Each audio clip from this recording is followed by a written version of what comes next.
7. Anyone who is greedy is serving a false god. Okay, so first off, what do you think of when you think of a false god? If greed's a false god, what is a false god? When I think of a false god, I think of all these Indians in the middle of the woods dancing around a campfire, praising a totem pole. But that's not exactly what greed is. Greed is this sort of accumulation of everything money is the most obvious example of greed. If you accumulate lots and lots of money, you just start to worship the fact that you have money. You might not even want to spend it. You just want to keep it because you like having money. Or maybe you're insecure about something going wrong. But the point is you have lots of it and you can think of nothing else over gathering up more money or more of whatever greed drives you to do. And the problem with greed is it's insatiable. In fact, the first blank is greed wants that. Greed wants that. It just wants whatever the next step is. There was a famous rich man who was asked how much money is enough, and he said $1 more than I have.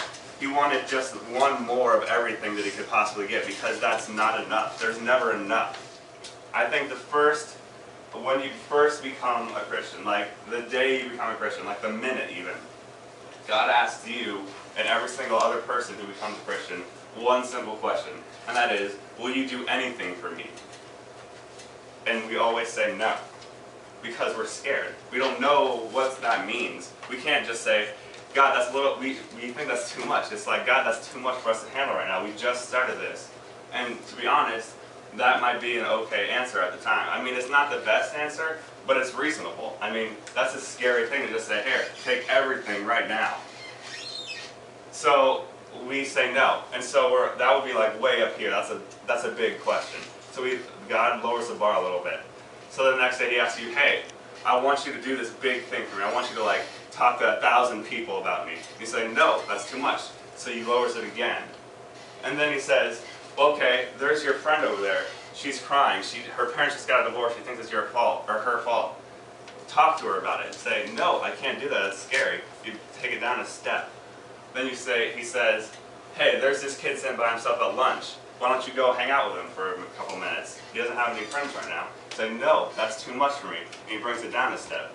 Then he says, hey, you're not going to church as much as you used to. Why don't you start going to church more? I want to see you more often. You say, no, that's too much for me. You bring it down a step.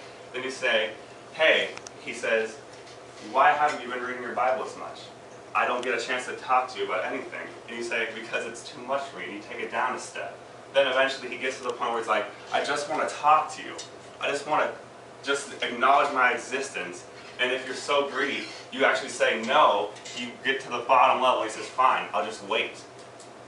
So he waits, and odds are, if you're not doing any of those things, you're just going to drift by yourself. And you destroy yourself by ignoring God because you're too greedy to see what's going on. Well, why don't you start reading your Bible more? And you say, okay, God, I will. You take a step up. And God rejoices. He says, that's amazing. Let's start going to church. So you do, and he takes it a step up. He said, that's awesome. Why don't you start talking to your friends about Christ? You take a step up. You start talking to that kid who sits by himself. You take another step up. You start talking to that girl who thought it's her fault because her parents got divorced. Take a step up. You talk to a kid about Christ. Take a step up. You start talking to tons of people. You start making giant impacts. Take a step up. And finally you're up there and he's like, will you do anything for me? And you say yes, and he says, great, and you're just there. You're perfect. You're not perfect. You answer the perfect question with a perfect answer, and you admit fully that God is in complete control. That is such a big deal. I believe that I have not even come close to taking that big of a step. I don't think I'm able to completely give everything. And it's because everyone in here is a little bit selfish. I don't think there's very many people in this world who's ever said, I will truly do anything, because that's too big of a risk for us. But imagine those people who do.